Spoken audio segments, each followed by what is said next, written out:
This is the Thoughtful Travel Podcast.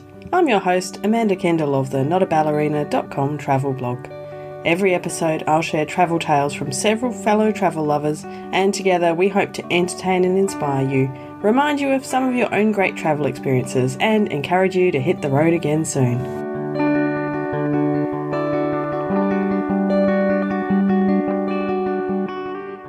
Hello and welcome to episode 284 of the Thoughtful Travel Podcast. It's about letting go of expectations on your travels.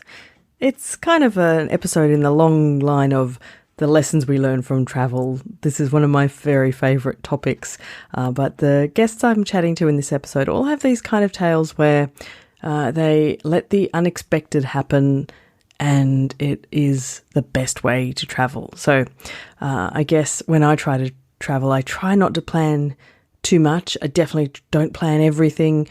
And in fact, I actually kind of try to expect the unexpected. So that kind of stuff is what's featuring in today's episode. Before we get going, I would like to pay my respects to the Whadjuk people of the Noongar Nation, where I am recording this podcast. Now, my first guest today is Diana Fischer from Detours, Zürich, and I asked Diana about what her biggest learning from travel had been. It's really a humbleness in a sense, like to see, how other people live, and also to get to know other cultures. But also, what I feel that sometimes we have a tendency to do when we go somewhere and it's different than from what we know back home, we sometimes have this feeling, oh, it's weird, like something is weird, something is strange. And through traveling, I really try to consciously not do it, because it's not really, and nothing is weird. It's just different from what I know. Yep. And just trying to really be there with an open mind. And it is, I think, a skill that you have to practice when you go around the world, or even in your own town often. And I think for me, this is really something that I really learned to to really connect with people, rather to see the similarities. Don't use the word weird or strange, really trying to see this connectedness that people, we have on a human level, and discover these differences, that actually you can always learn something from that. And traveling from, like my childhood. So I was born in, so I come from Slovakia, but when I was born, it was still Czechoslovakia. So we were part of an Eastern Bloc, and it was really not even so common when I was, in my teenage years or so, like today, that people just go on a gap year, for 1 year and traveling around the world. So for us, it was not even a thing. So for us, it was really, we were kind of separated for most of our history. But for me, I was probably the first generation, call it this transition times, where the borders opened, but it was not yet, very common to go, or to go to Asia, or, or to go anywhere practically. So that was also, something that this humbleness is connected to, probably because I also know that it's a privilege, It could have been very different if I was born, 10 years before, or 15 years before, Yeah. So I think that out of all, other interesting thing that you learn from traveling, like, of course, building your self-confidence as well, and opening your mind. But for me, really, like the humbleness is like something that I think is very good lesson to keep in mind. When you go around. So that would be one thing that I would pick out of many. No, that's a good lesson. It's a good one. And you're right, with that background of having grown up in Slovakia, it's a different, so your parents would have had no option to travel when they were younger. Within Eastern Bloc, only to certain countries, former Yugoslavia, or, Hungary, but never, further than that. So yeah. when I first time packed my things and left, I was probably maybe there were two of us from our class who did that, from school. So it was really not that common. Yeah, Now it's of course a bit different. of course. Yeah. Were born, like, let's say after 90s or 95. It's not that. Yeah, it's kind of part of education, I would even say. Yeah. Yeah. But for us, it was, yeah, even language. Like, I still remember, like, our language teachers. They would not, really study English. They would have to kind of change from being, let's say, Russian teachers to Yeah. English teachers. So Exactly. also language, also that, that realization that, that I had to, also learn language, and now English is so common, and so like, like everyone speaks English, but it was not the case, where I grew up. So also that language part, again, humbleness, like, okay, I'm actually able to speak to people, and that's why I also always try to learn a few sentences, in a local language, so that Yeah, it connects to with people connect. also. Yeah. I like that Diana has learnt to kind of let go of the expectations she has about what is normal, quote unquote normal, on her travels, and to embrace what you come across. And it was also interesting to chat about her, fairly unique position as being the first in a few generations in her country to have that privilege to be able to travel. And we chatted a bit more about that, which will be in a future episode. But I think that kind of humbleness lesson, to just have no expectations, be humble and just have an open mind and see what happens, I think is a beautiful, beautiful thing to think about when we travel. So my next guest is Noah Barnes. You might remember Noah from a recent episode where you might have heard he took over the windjamming business from his father in Maine. So he has an amazing business sailing around, making people very happy by the sounds of it. And I asked him too about some of the things he'd learnt from these experiences and his own travels. I'd say the first and best and most pervasive travel lesson I've learned, both from my own experience and from running windjammers, is dogma is the end of fun. If you're too dogmatic about what you expect or what you need or where you're going, I mean, we're sailboats.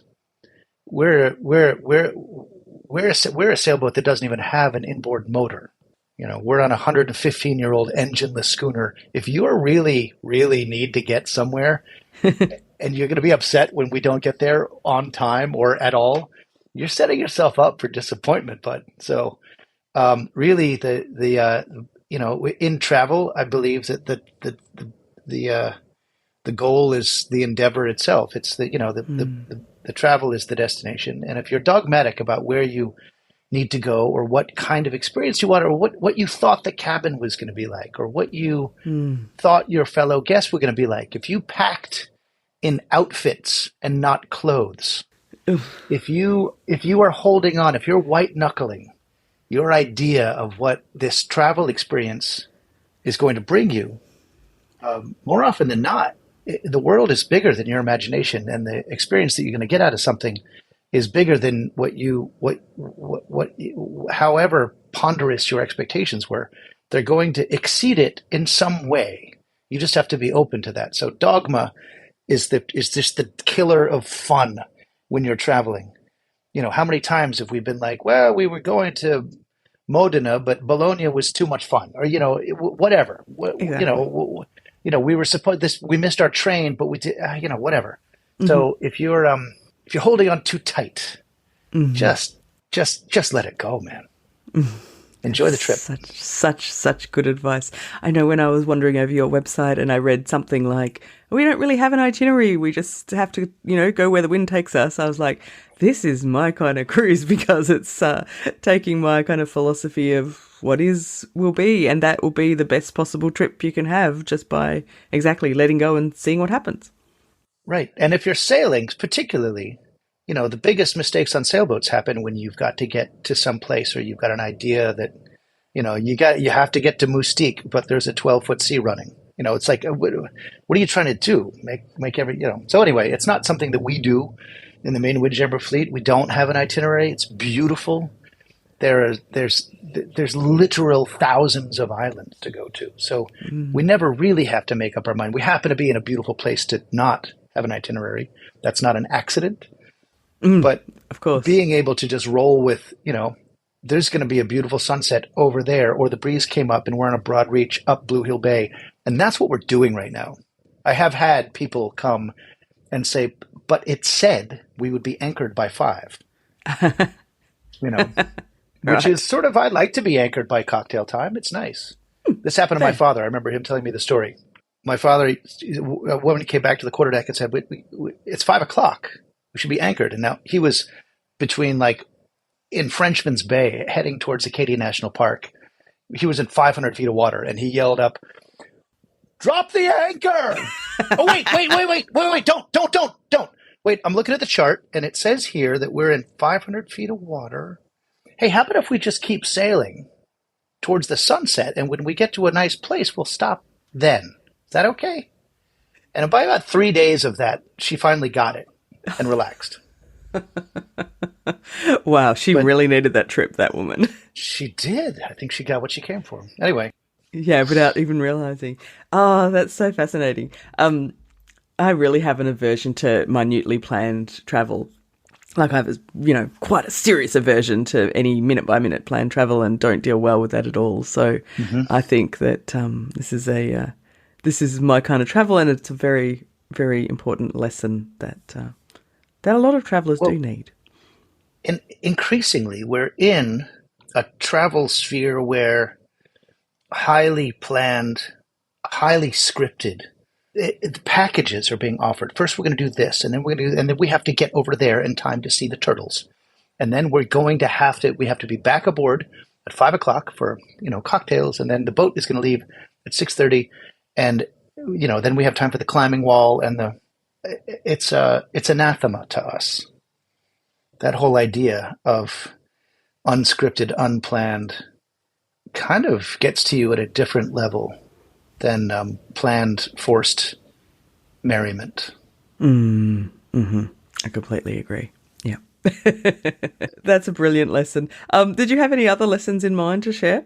Yes, I have one more, and it's a bit counterintuitive, maybe to some people, probably not to you, maybe not to some of your listeners, but I watch this, I see it happen. There is something about shared discomfiture. It's a touchy topic because the windjammers we're rustic, we're glamping, we're the accommodations are small, they're very nice, the bedding's nice, everything's nice, the food is fantastic. The cabins are tiny, and if you haven't spent any time in a sailboat, it's shockingly small.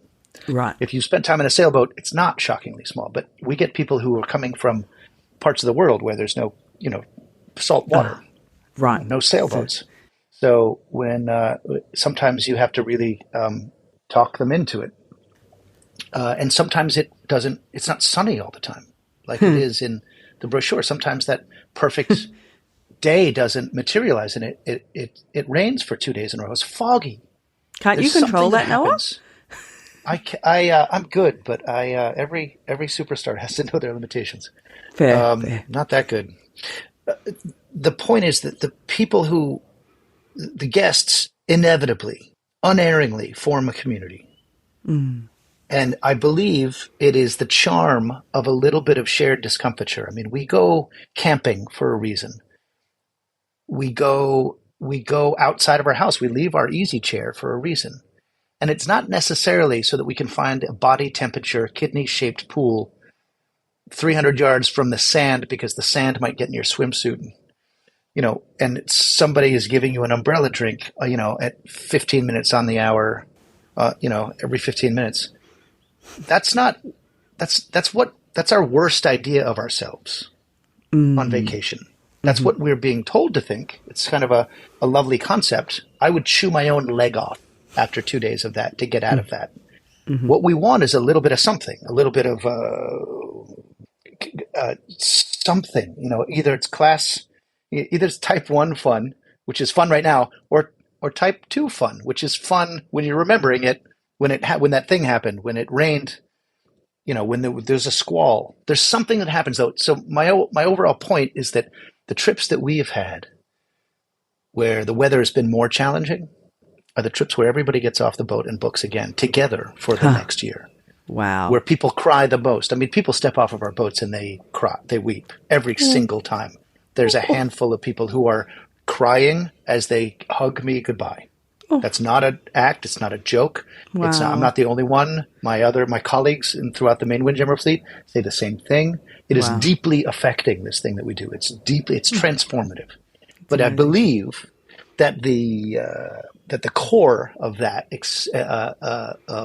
affectingness that we get to people is shared discomfiture. There's a lot of heart in what we do. We make the food, we bake the bread, we show people, and we steward them through this gorgeous place, Penobscot Bay.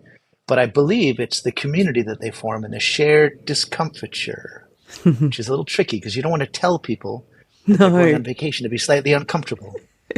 But the truth is it breaks people out of their comfort zone. I mean, you're on a boat, for God's sakes. You're on a boat. It's not a natural state. Mm-hmm. It's magic by all counts. You're sailing upwind. It's magic. You're defying the laws of the universe, and you're not drowning every second. You're just it's amazing. It's magic. It's not a natural state for us to be in, and we do it because it makes us feel good. The wind in your hair, the boat loads up, the sails load up, the boat leans into the wind and starts picking up speed, and you look around and everybody's like jaw dropped a little bit. They're just you can see the sort of strands of tension leaving them from the city or wherever they've come from. Mm-hmm. But sometimes it's not always perfect. And the trips that are the weather is the least perfect, or we've, something, it's 2 or 3 days of fog in a row, or it's not perfectly sunny, are the trips when, honest to God, everybody comes back. They're like, June 15th next year, see you guys then. I love the idea that shared discomfort is a really important part of a trip, and a team building, friend making kind of part of it. And I think embracing discomfort and sharing it is definitely a great example of letting go of expectations. Let's not, kind of cling to expectations of beautiful sunny skies our whole trip, and let's just see what happens. And obviously, as you can tell from Noah's experiences, what happens is usually a really, really positive thing. Now, my final guest today is Nancy Edwards, and she told me some fabulous stories about letting go of expectations. The first one comes from some of her experience living in Sierra Leone and working as a community health nurse for quite some years. Yes, I suppose we all have these emergent travel experiences, and they're the ones that stay with us, the things that you didn't plan, you didn't schedule. One of the chapters in my memoir I call Expect the Unexpected. I guess that's what they are. Yes. So probably my favorite one from Sierra Leone is one that I've told many times. But I was on my way up to another community up in the eastern part of the country, and for work. And I had to change lorries, which were sort of the local podas that everybody rode in the provincial capital. So I was sitting in the back of this lorry waiting for other passengers to load up. And I was intent on reading through some papers that I had.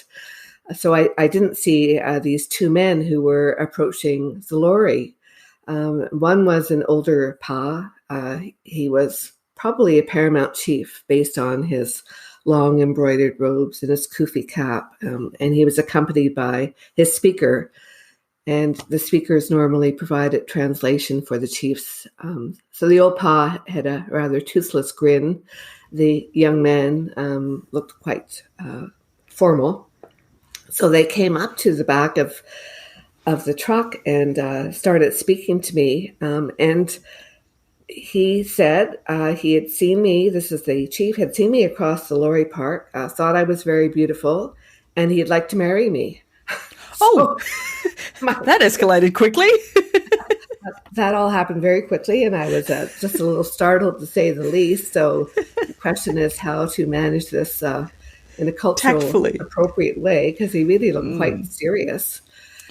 So he then went on to offer me a bride price, which was a number of goats and cows, which was a very substantial bride price in that part of the country. Flattering. So I This is got quickly nice. on my feet. And I'm thinking, of course, my dad probably didn't envision his eldest daughter marrying into a polygamous family with an older husband. So what to say? Well, what I said was that I was honored to be asked, but my father lived in Canada, and did they realize that they would have to send the goats and the cows air freight to my father's home? That was very quick thinking. By the speaker, who's still straight faced, and the chief kind of shrugs, and they walk away rather nonplussed. I thought, I guess they weren't as serious about the marriage proposal as I thought they should be. There's a little oh my goodness story. Yeah, I never told my family this story. The night before my wedding to the person who is now my ex, he knew the story, and he had gone out and bought 2 plastic farm sets, and wrapped these up and gave them to my father to up the bride price that I'd been offered. But my father never heard the story, so we really thought that my fiance had gone bonkers. That's hilarious. Yeah, so I think when you get these emergent travel experiences, you often really have to think on your feet to find your way out of a situation you may not have felt that you got yourself into, but you're in it somehow. Yes, and you want to be culturally appropriate and polite, and that's right. and also extricate yourself, so you don't want to accidentally end up married. Absolutely. Oh, I think you did very well. That was just the right thing to say. So. Oh my goodness. I have never experienced something like that. So. I don't really wish it for you. No. I think there's a brief moment of flattery involved, but I think I think it went to my head, given that they, I felt that they were a little nonplussed when they walked away. True. Oh, that's a fabulous story. But more serious examples. One was a visit to a village, again in Sierra Leone, and we arrived just as they were starting a naming ceremony for a young infant. So all of the babies were named, normally not until they were at least 7 days old, because it was a pretty high risk of babies not making it to that age. So they would name them, and they brought out this tray with cola nuts on it, and salt, and honey, and a few coins, and held a Muslim prayer. We were invited to this, of course. And the mother held the baby, who was quiet through the whole thing, which was very nice. Wow. And they just wished all of the village to look after this child. And she was named Bendu. But it was just such a touching ceremony, and to be a part of that when it was something we hadn't expected would be our work that day was very moving. That's very special. I imagine that some of those kinds of things happened. Probably there was quite a few of those experiences that came with your work there that definitely the average person never gets to access. So. Yeah. The nature of the work special. Certainly lent itself to that sort of thing. Yeah. And then on a small vacation I made to Laos a few years ago, we happened to arrive the week of a major Buddhist holiday.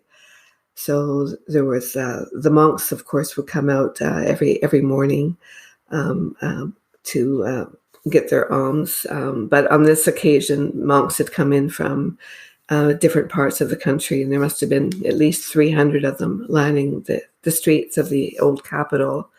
So that was quite magical, and seeing all the orange robes hanging up outside the monasteries, and the young boys and older men who were part of the monasteries was very touching. But we also happened to have arrived there when they had the local canoe festival on.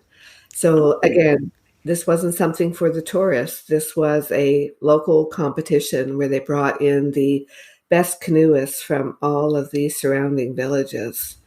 So we saw Cool. them practicing during the week, and then we were actually there during the festival, and they were unbelievable. These were Olympic level athletes, I'm sure. I counted the number of strokes in a minute, and I was just astounded by the speed. Wow. So, like everybody else, we joined people on the banks of the Nam River and watched the boats fly by, and watched the one that overturned, and all the 40 men or so who were in it scrambled out and up the banks. And It's all part of the fun. Great fun. So when that's you awesome. arrive for a festival and expected, that's one thing. But when you just happen to have planned your visit and a festival is on that you knew nothing about, it's pretty magical. Nancy's story of the canoe festival reminded me of the time I turned up in southern Tunisia, unexpectedly finding that the Sahara festival was on, and I got a front row seat rather, to observe the camel races and all this entertainment, and it was fabulous, completely unexpected, but I ran with it and it was great fun. So that is the end of episode 284, all about the letting go of expectations on your travels. I hope you'll agree that it is a good thing to do. Not always easy, but I think a good thing to keep in mind and a good thing to practice. So a huge shout out to all my guests, and thanks so much for your fabulous stories. First up, I chatted with Diana Fischer from Detours Zürich, and you can find more about the fabulous tours she runs in Zurich in Switzerland at detours-zurich.ch. I then chatted with Noah from the Maine Windjammer Association. You can find out more at sailmaincoast.com, and Noah's own boat is the Stephen Tabor, stephentabor.com. Every time I hear one part of my interview with Noah, I'm determined to get on that boat one day because I just think it'll be an amazing trip. And lastly, I chatted with Nancy Edwards. She's an author, and you can find out more about her work at nancyedwards.ca, including mention of her recent book, Not One, Not Even One, a memoir of life-altering experiences in Sierra Leone, West Africa. If you have your own lack of expectations or learning to travel and not worry if it doesn't meet your expectations and embrace what happens instead. If you have some of your own tales, come and share them. We have the Facebook group for Thoughtful Travellers and our LinkedIn group for Thoughtful Travellers as well. Links in the show notes, or just come to each of these platforms and search. You'll find us there. All of this will be in the show notes, which for this episode you'll find at notaballerina.com/284. As always, thank you so much for listening. This has been another episode of the Thoughtful Travel Podcast. Show notes and other information are at notaballerina.com/podcast. Join me again soon for another chat about why we travel. Bye for now.